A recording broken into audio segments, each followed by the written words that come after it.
देखिए प्रश्नावली 9.2 का क्वेश्चन नंबर 4 है। ये आकृति 9.16 में दिया है कि P समानांतर चतुर्भुज ABCD के अभ्यंतर में स्थित कोई बिंदु है। अभ्यंतर मतलब अंदर P कोई बिंदु है, तो सिद्ध करना है। क्या सिद्ध करना है?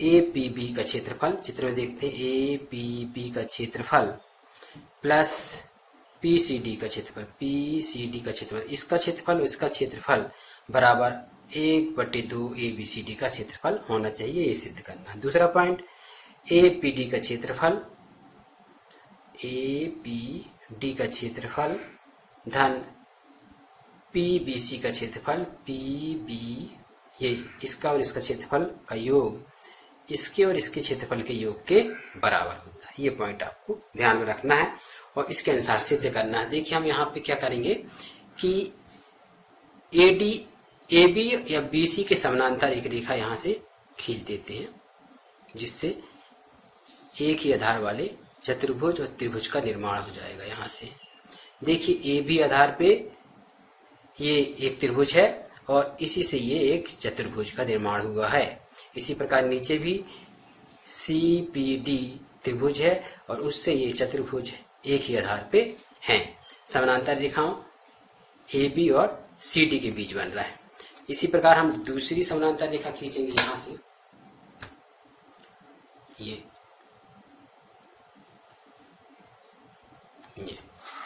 इससे भी वही नियम लागू होगा। तो वो नियम आपको याद रखना है।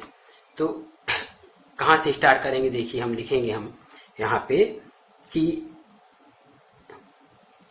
ABCD समानांतर चतुर्भुज है। बिंदु P चतुर्भुज के अंदर स्थित है। अभ्यंतर मतलब अंदर स्थित है। बाहर स्थित होता तो बहिर्भाग लिखता है उसमें। अब देखिए हम क्या लिखेंगे, इसका नाम देते हैं हम यहाँ पे। इसका नाम E दे देते हैं, इसका नाम F दे देते हैं, इसका नाम G दे देते हैं और इसका नाम H दे देते हैं। तो देखिए हम लिखेंगे यहाँ पे कि APB पहला पॉइंट देखिए यहाँ पे जो सिद्ध करना है। APB से स्टार्ट करना है आपको। पहले लिखेंगे हम समानांतर चतुर्भुज है, तो क्या है कि AB समानांतर CD और BC समानांतर AD है। समानांतर चतुर्भुज की सम्मुख भुजाएं समानांतर होती हैं। और एक पॉइंट और लिख देंगे कि ये रचना से हम किए हैं EF समानांतर AB समानांतर EF और BC समानांतर GH।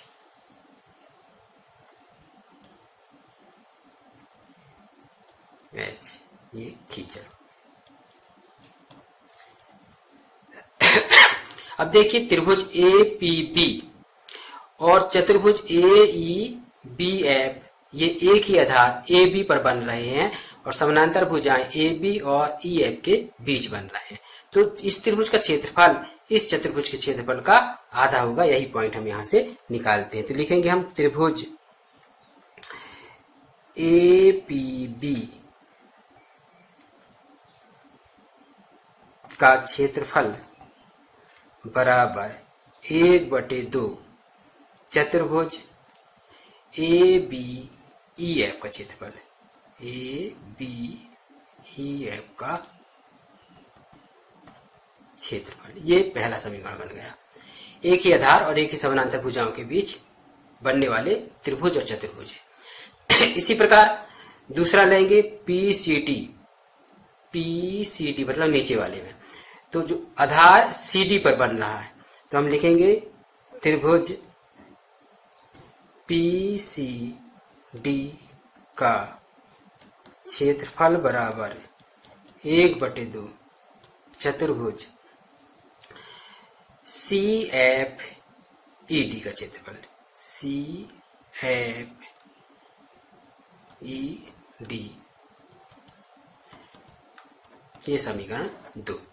समीकरण 1 और 2 को हम जोड़ेंगे तो क्या प्राप्त होता है देखिए, त्रिभुज ए पी बी का क्षेत्रफल प्लस त्रिभुज पी सी डी का क्षेत्रफल बराबर 1/2, दोनों से बाहर निकाल लेंगे और चतुर्भुज को लिखेंगे चतुर्भुज A B E F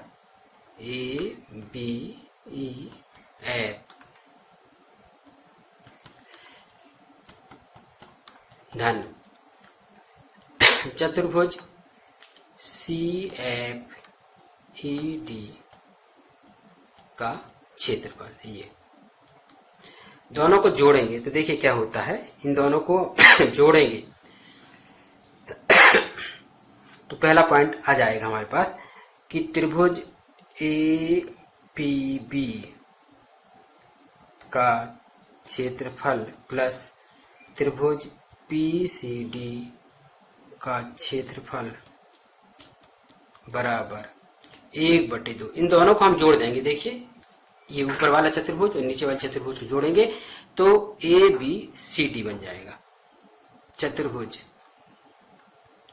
A B C D का क्षेत्रफल ये प्राप्त हो गया। पहला पॉइंट ये सिद्ध हो गया।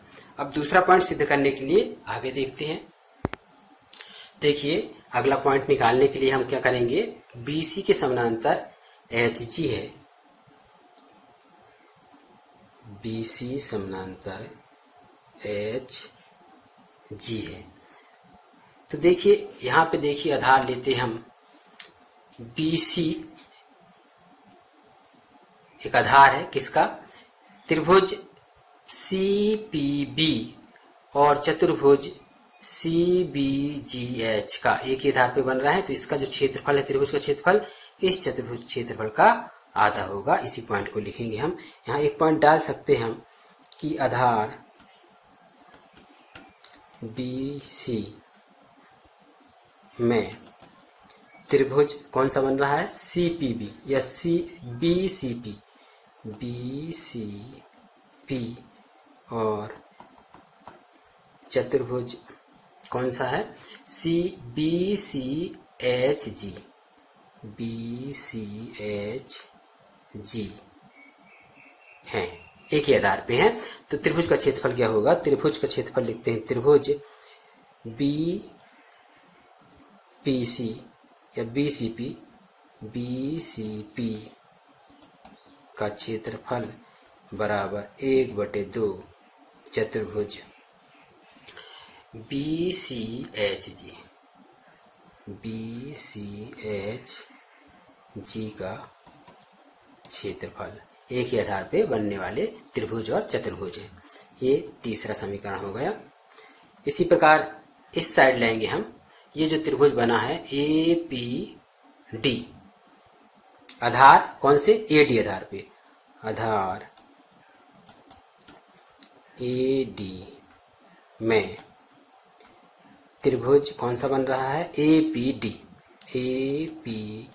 डी और चतुर्भुज ए डी एच जी। आपको रटना नहीं है, आपको समझ में आ गया तो मन से लिखना है। ये दो त्रिभुज चतुर्भुज एक ही आधार पे बन रहे हैं, तो इस त्रिभुज का क्षेत्रफल इस चतुर्भुज के क्षेत्रफल का आधा होगा। तो लिखेंगे हम त्रिभुज ए पी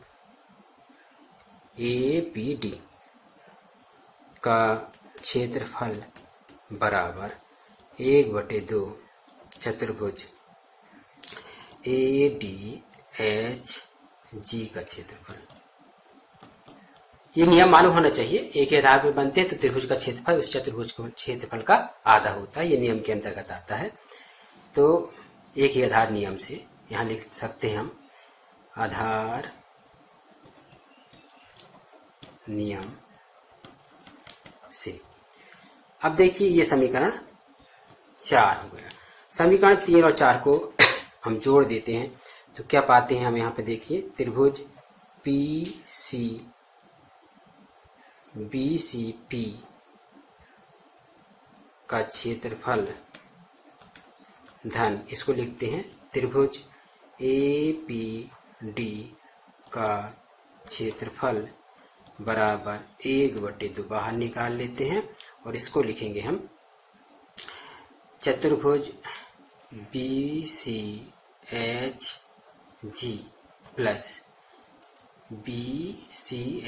प्लस क्या लिखेंगे ADHG, चतुर्भुज ADHG।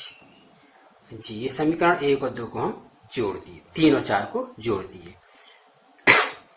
यहाँ लिखेंगे समीकरण 3 व 4 से ये कारण में आ जाएगा। अब जोड़ने पर देखते हैं त्रिभुज BCP का क्षेत्रफल प्लस त्रिभुज APD का क्षेत्रफल बराबर 1/2। इन दोनों को जोड़ेंगे तो क्या हो जाएगा, चतुर्भुज ABCD का क्षेत्रफल। ये समीकरण 5 हो गया। अब देखिए हम समीकरण को देखते हैं तो ये पक्ष जो है इस पक्ष के बराबर है, तो हमको पॉइंट क्या सिद्ध करना है, यही पॉइंट सिद्ध करना है। समीकरण इसका नाम दे देते हैं हम, तो त्रिभुज इसको लिए हम, इसको और इसको जोड़े तो भी वही निकला था, तो हम इसको लिखेंगे त्रिभुज APB